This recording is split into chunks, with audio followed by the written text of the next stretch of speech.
Hey y'all, so we are going to chat and mask today because I really want to film, catch up, and chat with y'all because I just got back from St. Louis, but I simultaneously do not feel like doing my hair, makeup, putting on real clothes, anything like that. I love y'all, but I'm not feeling it.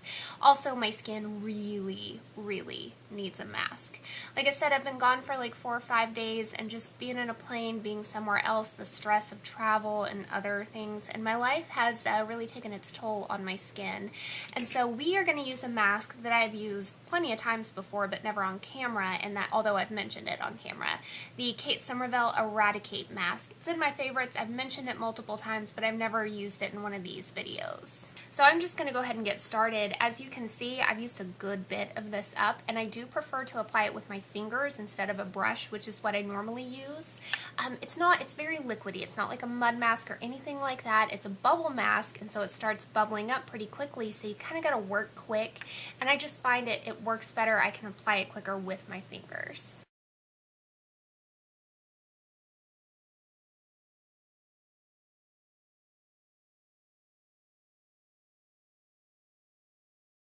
I forgot to put my headband on.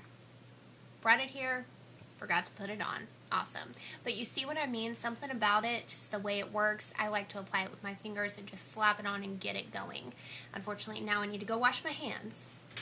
So like I said, I got home from St. Louis probably about 6 o'clock, 6:30 last night, and I still wish I would have taken today off. I don't know how people do it, and my mom does it all the time. She will take some red-eye flight or some 5 o'clock in the morning flight, fly in back to Dallas, and immediately go to work. Or I can't do it. I need downtime. I need recovery time. I like to come home and like do laundry, unpack my suitcase. Anyways, so I did have a little bit of time last night, but I'm tired. Traveling wears me out. And it's not even jet lag. Even when I go places like going to Maui, which is a big time difference, it's not even the jet lag that gets to me. It's the stress of actually traveling that does. I don't know if that makes sense. Especially for when you fly non-rev, and luckily God was like looking down on us on this trip, because sometimes you just have to fight and sit your ass at the airport all day. Plane after plane leaves and you don't get on it. Ours, we just walked right up, got our pick of seats. I had like 2 seats to me there and back. It was wonderful. Got windows. I love my window seats. And it was a really short flight. It was only like an hour and 15 minutes. So luckily that all went well, but still the stress of getting through the airport and TSA and just all that stuff. But it was a really great trip. I had a lot of fun with my family. On Friday when we landed, we went to the Arch, saw that, went to the museum, saw the little documentary. It was awesome. It really was. I had no idea how big that thing is. I knew it was big, like you can tell that in pictures, but when you are standing there, that thing is massive. It looks like it just reaches forever. And it was so cool. The little documentary we saw is like a short little film in the museum underground at the Arch. And it was built in the 60s, right? Like early 60s. And these guys are standing up there hundreds of feet in the air, no safety wires, no guidelines, no harnesses, just like hanging off the side of this damn arch, like smoking a cigarette and welding. I'm like, oh my God, the 60s, seriously. And then we also had Pappy's Barbecue. Oh my God, we had to go back there before we left too. That place is amazing. Deep fried corn on the cob. Oh my God, I have to figure out how to do that now. I don't even like corn that much, and it was so freaking good. Their coleslaw, I love cabbage. Their coleslaw is amazing because they make it with vinegar, which is what I prefer, instead of making it like with mayo or something like that. There's a place here in Fort Worth, a barbecue place that has vinegar slaw, and I love it. But other than that, we just watched a ton of hockey games, and I mean, it was a hockey tournament. My little brother's hockey tournament was why we went up there, and they did pretty good. They came in third. Yeah, it was pretty good. There was a team from Nashville, and obviously I know not all people from Nashville are like this. I love Nashville. It's a gorgeous city. I've been a couple of times. But these kids, and that should be taken a note, they were children. They were 12, 13-year-old boys. Were making fun of us for being from Texas, like saying yeehaw and all that. And we did kick their butt 4-1 too, so anyways. So I really appreciate every one of y'all who were from there that suggested things to do. We had a blast. I wish I would have had more time to explore y'all's city. It seemed really cool. Unfortunately, it was like a 4-day weekend, and half of that was taken up with hockey games. So unfortunately, I did not get to vlog or film or do anything that I wanted to in regards to this trip. I don't think I'm cut out to be a vlogger, especially not a daily vlogger. I mean, for one, my life is just not interesting. I live just a very normal life. I get up, I go to work, I come home. No one wants to see that. That you can just look at your own life for that. And then so much of the weekend was dominated by hockey games, and I'm just sitting there like bundled up because it's freezing in there. I mean, it's not really interesting to film, you know? And so I just didn't. I decided not to vlog at all. I just gave it up. And I just couldn't. I mean, we didn't get to sleep in on the weekends. It was up early, quick breakfast, sit in a hockey game, quick lunch, another hockey game. So it just didn't work out the way I had planned. But I had planned a vlog, did not happen. I don't think I'm cut out to be like a daily vlogger type person at all. I don't understand how they do it. Well, I am going to go wash this off. As you can see, it foams up, gets real bubbly, and then foams back down.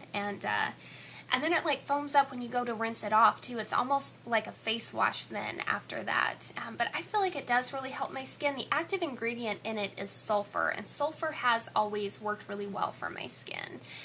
So I feel like I try not to use it more than once a week though, but I feel like it does kind of kickstart when you have a breakout or something like that, really kickstart drying up those spots. So I really like it. Like I said, I've already used like half of it up, and I haven't had it that long, and I don't always mask either, so I really, really like it. But I like that whole Kate Somerville Eradicate line. I really do. And part of me, like, I wish once you got PR once, they would just keep sending it to you every single month and restocking you, because I love it, and it's not cheap. It's not. But when it comes to my skin, I do usually fork it over if it's working well. So anyways, all right, I'm going to go wash this off, and I'll be right back.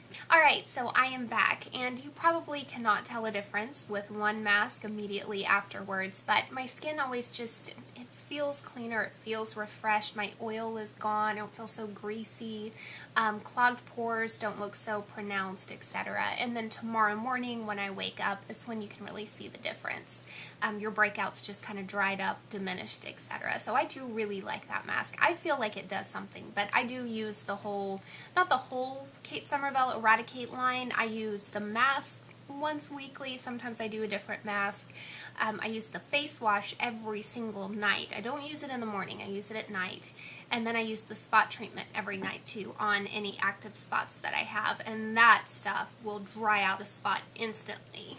Anyway, so I guess I'm going to go. I think that was pretty much all I had to say. Just wanted to say, you know, thank you to everyone in St. Louis. One, who gave me suggestions of places to go visit, things to see, places to eat, etc. I so wish I could have made it to all of them. And part of me was really bummed knowing that the arch was under construction and I wouldn't be able to go up in it. But after seeing how big it actually is, I was totally fine. Nope, I'm good. I don't need to go up in there. I do not like heights, not at all. But I really appreciate all y'all's suggestions, and just any of y'all that live there, thank you. Most everyone I met was incredibly, incredibly nice. We ran across one drunk downtown that was not so nice, but I mean, that's everywhere. So yeah, it was a really pretty city too. We saw like Busch Stadium and Scottrade, Ameritrade Center, where the Blues play. Carson got to go to a Blues game last night because, again, they stayed a little bit later. The arch was beautiful, saw the river. We stayed, I will tell you this much, okay, St. Louis area, don't name two cities O'Fallon within like an hour drive from each other. There is an O'Fallon, Illinois on the east side of St. Louis, on the Illinois side, and then there's an O'Fallon, Missouri on the west side. Both of them have Hilton Garden Inns, and so I called and they were like, no, we don't have a reservation for you, and I was like about to freak out when she said, is it the other O'Fallon? I get, you know, states will have the same cities, same names, but maybe don't stick them so close together. But I'm going to go, got a little bit of laundry to finish, and then I'm going to take the longest shower and just get in my bed, and I'm going to go to bed like at 7. I don't care. I'm going to bed early tonight, make up for all that lost sleep, and I'm going to enjoy it. So I will see y'all hopefully in 2 days in my next video. Don't ever forget, it is perfectly okay to just be small town famous. Perfectly fine. I love y'all very much. Kick ass today out there, girls. Love y'all. Bye.